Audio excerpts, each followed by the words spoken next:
அந்த மலைக்கு மேல இருக்கிற பெரிய மேன்ஷனை காமிக்கிறாங்க. அங்க ஒரு பொண்ணையும் காமிக்கிறாங்க. அந்த பொண்ணு பெட்ல உட்காந்துருக்கா. அப்ப அங்க இருந்து ஒருத்தர் அந்த பொண்ணை பார்த்து கேக்குறாரு, நீங்க உசோப்ப மறுபடியும் பார்க்கணும்னு நினைக்கிறீங்கல்ல? ஆனா அது நடக்கக்கூடாதுன்னு நான் ஆசைப்படுறேன் அப்படின்னு சொல்லும்போது அந்த பொண்ணு சொல்றா, ஆனா ப்ளீஸ் இந்த ஒரு தடவை மட்டும் நான் அவர் கூட பேசணும். முடியாதுமா, அந்த உசப்புங்கிற பையன் இந்த வில்லேஜ்லயே பயங்கரமான புழுவாண்டி. அவன் வாயை திறந்தாலே பொய் தான் வரும். இந்த வில்லேஜ்ல அவனை பத்தி விசாரிச்சதுல எல்லாருமே அவனை பத்தி மோசமான விஷயங்கள் தான் சொல்றாங்க. அப்படிப்பட்ட ஒருத்தன் உங்களோட பேச விட்டோம்னா உங்களோட உடம்பு இப்ப இருக்கிற நிலைமைக்கு அவன் சொல்ற பொய்கள்ல உங்களுக்கு ஏதாவது ஆயிடுச்சுன்னு என்ன பண்றது? உங்க பேரண்ட்ஸ் 2 பேரும் என்கிட்ட அவங்க சாகறதுக்கு முன்னாடி முடிஞ்ச அளவுக்கு என் உயிரை கொடுத்தாது உங்களை காப்பாத்த சொல்லியிருக்காங்க. ஸோ அப்படி இருக்கும்போது உங்க உடல் நிலைமைக்கு ஏதாவது பாதிப்பு ஏற்படுற மாதிரி என்னால எதுவும் பண்ண முடியாது. உங்க மாத்திரைகள்லாம் இங்க வச்சிருக்கேன். இது காலையில போட வேண்டிய மாத்திரை. சாப்பிட்டுட்டு இது மறக்காம போட்டுக்கோங்க. நான் இங்க இருந்து கிளம்புறேன்னு சொல்லும்போது அந்த பொண்ணு காயா எதையுமே பேச மாட்டேங்கிறா. கட் பண்ண உசோப்பை காமிக்கிறாங்க. உசோப்பு அந்த மேன்ஷனுக்குள்ள போறதுக்கு ஒரு தனி வழி வச்சிருக்கான். அந்த வழி வழியா அந்த மேன்ஷனுக்குள்ள போய் அந்த பொண்ணை மீட் பண்றான். உசோப்பை பார்த்த பொண்ணு பயங்கரமா எக்ஸைட் ஆயிடுறா. வந்துட்டீங்களா உசோப்பு அப்படின்னு கேட்கும்போது உசோப் சொல்றான், எப்பயும் போலதான் நீ இருக்க, கொஞ்சம் கூட மாற்றமே தெரியல. சரி விடு, உன்னதான் எக்ஸைட் பண்ண நான் வந்துட்டேன்ல, உன் நோய் எல்லாம் காத்தாட்ட பறக்க போகுது பாரு அப்படின்னு சொல்றான். அப்படியே அங்க வந்து அவனை பார்த்து காயா சொல்றா, என்னை மன்னிச்சிரு உசோப்பு, உன்னை நிஜமாலுமே வீட்டுக்கு கூட்டிட்டு வந்து உனக்கு ஏதாவது சாப்பிட கொடுக்கணும், உன் கூட விளையாடணும்னு தான் எனக்கு ஆசையா இருக்கு. ஆனா கிளாகடோர் எனக்கு அனுமதியே கொடுக்க மாட்டேறான் அப்படின்னு சொல்லும்போது அந்த கிளாகடோருங்கிறது இப்ப நீங்க பார்த்த அந்த பட்லர் தான். அந்த ஆளு ஒரு பட்லர்னா கேர்டேக்கர் மாதிரின்னு வச்சுக்கோங்களேன். இந்த மாதிரி பணக்காரங்க வீட்டுல அவங்களோட சின்ன குழந்தைங்களையும் பொண்ணுங்களையும் அடிக்கடி சாப்பாடு கொடுத்து அதை கேர் பண்ணிக்கிறது தான் உங்களோட வேலையே.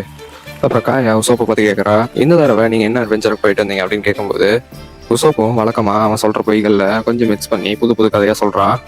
அதையெல்லாம் கேட்டு மிஸ் காயா பயங்கரமா சிரிக்க ஆரம்பிக்கிறாங்க. இப்படி அவங்க 2 பேரும் ஹாப்பியா இருக்கும்போது சீனை கட் பண்ணா இங்க லூஃபி, ஜோரோ, நாமி 3 பேர் சாப்பிட்டு இருக்கிற கடைக்கு வெளியே அந்த 3 பசங்க நிக்கிற மாதிரி காமிக்கிறாங்க. அவங்க 3 பேர் எதுக்காக இங்க வந்தாங்கன்னா அவங்க கேப்டன் உசோப்ப இவங்க 3 பேரும் கடத்தி கொண்டு வந்து இங்க வச்சிருக்காங்க அப்படின்னு நினைச்சிட்டு தான் அவங்க இங்க வந்திருக்காங்க. அப்படி வந்து அவங்க 3 பேர்ல ஒரு சின்ன பையன் சொல்றான், ஒருவேளை அவங்க உசோப்ப இந்த ஹோட்டலுக்கு கொண்டு வந்து வெட்டி சாப்பிட்டு இருந்தாங்கன்னு என்ன பண்றது அப்படின்னு யோசிக்கும் போது மீதி இருக்கிற 2 பேரும் பயங்கரமா ஷாக் ஆயிடுறாங்க. சரி எதா இருந்தாலும் இப்ப போய் நம்ம அவரை காப்பாத்தினாதான் நம்மளுக்கு நம்ம கேப்டன் உசோப்ப கிடைப்பாருன்னு சொல்லிட்டு உள்ள நுழைறாங்க. அப்படி ஃபோர்ஸா உள்ள வந்தவங்க 3 பேரும் உசோப் பைரட்ஸ் வந்துட்டோம்டா அப்படின்னு சொல்லி கத்திக்கிட்டு லூஃபி கிட்ட வந்து எங்க கேப்டன் என்னடா பண்ணீங்க அப்படின்னு கேட்கும்போது லூஃபி அப்பதான் சாப்பிட்டு முடிச்சு ஏப்ப விடுறான். அதை பார்த்த 3 பேரும் பயங்கரமா ஷாக் ஆயிடுறாங்க.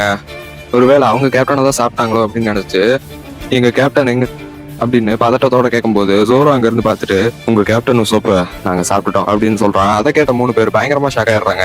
அப்படி அந்த 3 பசங்க ஷாக்ல இருக்கும்போது கொஞ்ச நேரத்திலேயே நாவே சொல்றா, இதெல்லாம் வேற ஜோக்கு தான், அதை நம்பாதீங்க. உசோப்பு இங்க இருந்து டக்குன்னு ஏதோ ஒரு வேலை இருக்கு அப்படின்னு சொல்லி கிளம்பிட்டான். அவன் எங்க போயிருக்கான்னு உங்களுக்கு தெரியுமா அப்படின்னு நாமி கேட்கும்போது அந்த 3 பசங்களும் இவங்க 3 பேரை ஒரு இடத்துக்கு கூப்பிட்டு வராங்க. அது அந்த மேன்ஷன் தான். அங்க கூட்டிட்டு வந்த அவனுக்கு 3 பேரும் அவங்க 3 பேர்த்த பார்த்து சொல்றாங்க, இந்த நேரத்துல திடீர்னு முக்கியமான வேலை அப்படின்னு சொன்னாங்கன்னா உசோப்பு கண்டிப்பா இங்கதான் இருக்கணும். எங்க தலைவர் அடிக்கடி இங்கதான் வருவாரு. அப்படியா, எதுக்கு வருவாரு அப்படின்னு நாமி கேட்க அவங்க சொல்றாங்க, பொய் சொல்றதுக்காக தான். பொய் சொல்றதா, அது ரொம்ப தப்பான செயலாச்சு அப்படின்னு நாமி சொல்ல, ஆக்சுவலி பொய்னா பொய் இல்ல, அவரு கதைகளை சொல்றதுக்காக இங்க வருவாரு. இந்த மேன்ஷன்ல ஒரு பொண்ணு இருக்கா, அவளுக்கு உடம்புல ஏதோ ஒரு நோய், அதனால அந்த மேன்ஷன் விட்டு அவ வெளியே வரமாட்டா. அப்படி அவ தனிமையில வாழ்ந்துட்டு இருக்கும்போது எங்க கேப்டன் உசோப்பு தான் ஃபர்ஸ்ட் டைம் போய் அவளோட தனிமையை போக்குற விதமா அவளுக்கு ஒரு கதை சொல்ல ஆரம்பிச்சாரு. அந்த கதைகள்ல அவரே நிறைய அட்வென்ச்சர்ஸ் பண்ண மாதிரி சொல்லுவாரு. அதை கேட்கற அந்த பொண்ணு அது பொய்யாவே இருந்தாலும் உசோப் கேப்டன் சொல்ற விதத்துல அவ அதை ரசிக்க ஆரம்பிச்சா. சோ என்னதான் நாள் முழுக்க தினமும் ஒரு வீட்டுக்குள்ளேயே இருந்தாலும் இந்த மாதிரி தினமும் உசோப் கேப்டன் ஒவ்வொரு கதையை சொல்லி அவளை கொஞ்ச நேரம் அது சிரிக்க வைப்பாரு. ஃபர்ஸ்ட் டைம் உசோப் கேப்டன் இதை ட்ரை பண்ணும்போது அந்த பொண்ணு நிஜமாவே வெறுத்தா உசோப்ப. இங்க இருந்து போயிரு, இல்லைன்னா வேற யாராவது கூப்பிடுவேன் அப்படின்னு சொல்லி எல்லாம் மிரட்டினா. ஆனா போக போக 2 பேருமே செட் ஆயிட்டாங்க. இதெல்லாம் கேட்ட லூஃபி எக்ஸைட் ஆகி, அப்ப சரியா போச்சு, அந்த பொண்ணுகிட்ட தான் நிறைய பணம் இருக்குல்ல, அவகிட்டயே ஒரு கப்பலை செஞ்சு கொடுக்க சொல்லி கேட்போம் அப்படி சொல்ல நாமி சொல்றா, ஆனா உள்ள நம்மள அனுமதிக்கிற மாதிரி தெரியல, வீட்டுக்கு முன்னாடி 2 பாடிகார்ட்ஸ் இருக்காங்க அப்படின்னு சொல்லும்போது லூஃபி டக்குன்னு அங்க இருந்த ஒரு கம்பியை போய் பிடிக்கிறான். உடனே அதை பிடிச்சி தொங்க ஆரம்பிக்கும் போது அவனோட கை 2 ஸ்ட்ரெச் ஆகுது. அதை பார்த்து அந்த 3 பசங்களும் பயங்கரமா பயந்துடுறாங்க. ஏன்னா அவங்க இதுக்கு முன்னாடி வாழ்க்கையில இந்த மாதிரி யாரையும் பார்த்தது இல்லை இல்லையா. அப்படி இவங்க 3 பேர் ஷாக்ல இருக்கு. அவங்க 2 பேரும் என்ன பண்றான் அப்படின்னு யோசிக்கும் போது லூஃபி கத்துறான், சீக்கிரம் வந்து என்ன பிடிச்சிக்கோங்க அப்படின்னு சொல்லும்போது 5 பேரும் லூஃபியை போய் கெட்டியா பிடிச்சிக்கிறாங்க. அப்ப லூஃபி அந்த கம்பியில இருந்து கால் எடுக்கும்போது 6 பேரும் காத்துல ரொம்ப ஹைட்டுக்கு பறந்து அந்த மேன்ஷனுக்குள்ள போயிடுறாங்க. உசோப்பு காயா கிட்ட கதைகள் எல்லாம் சொல்லிட்டு இருக்கும்போது காயா வானத்தை பாக்குறான். அங்க இருந்து ஏதோ வர மாதிரி இருக்கு அப்படின்னு சொல்லும்போது உசோப்பும் மேல பாக்குறான். அப்ப இவங்க 6 பேரும் அங்க இருந்து கட்டிக்கிட்டே கீழே விழுகுறாங்க. கீழே விழுந்த அந்த 6 பேர்ல லூஃபியும் ஜோரோவும் தரையில விழுந்துடுறாங்க. மீதி 4 பேரும் ஒரு புல்லும் மரத்து மேலேயே விழுந்து தப்பிச்சிடுறாங்க. இவங்க 6 பேரை பார்த்து மிஸ் காயா, நீங்க எல்லாரும் பரவாயில்லையா, உங்களுக்கு எதுவும் ஆகல இல்ல அப்படின்னு கேட்கும்போது லூஃபி அங்க இருந்து எந்திரிச்சு காயாவை பாக்குறான். அப்போ உசோப்பு சொல்றான், காயா நீங்க ஒன்னும் பதட்டப்படாதீங்க, அவங்க வேற யாரும் இல்ல, அவங்க உசோப் பைரட்ஸ்ல சேர்றதுக்காக ரொம்ப தூரத்துல இருந்து வந்திருக்காங்க, அவங்களுக்கு எதுவும் ஆகல, அவங்க பரவாயில்ல அப்படின்னு சொல்லும்போது லூஃபி சொல்றான், நான் ஒன்றும் உசோப் பேரத்துல சேர்றதுக்காக வரல. நான் மிஸ் காயா கிட்ட ஒரு ஃபேவர் கேட்கறதுக்காக வந்திருக்கேன்.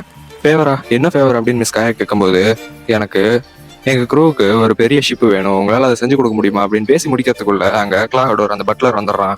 அப்படி வந்த அவன் அவங்க எல்லாத்தையும் பார்த்து, நீங்க 6 பேரும் இந்த மாதிரி ஒரு வீட்டுக்குள்ள அனுமதி இல்லாம போடுறது சரியே இல்ல, நீங்க எல்லாம் யாரு அப்படின்னு கேட்கும்போது, லூஃபி முதல்ல நீ யாரா அப்படின்னு கேக்குறான். அப்ப சீனை கட் பண்ணி ஒருத்தனை காமிக்கிறாங்க. அவன் நடக்கிறதே வித்தியாசமா இருக்கு. எல்லாரும் முன்னாடி நடக்கிற மாதிரி இவன் நடக்கல, அதுக்கு பதிலா பேக்வேர்ட்ஸ்ல மூன் வாக் போட்டுட்டே வரான். அப்படி பேக்வேர்ட்ஸ்ல வர அவனை க்ளோஸ் அப்ல காமிக்கிறாங்க. அவனை அப்படி காமிச்சிட்டு இருக்கும்போது இந்த எபிசோடையும் முடிக்கிறாங்க.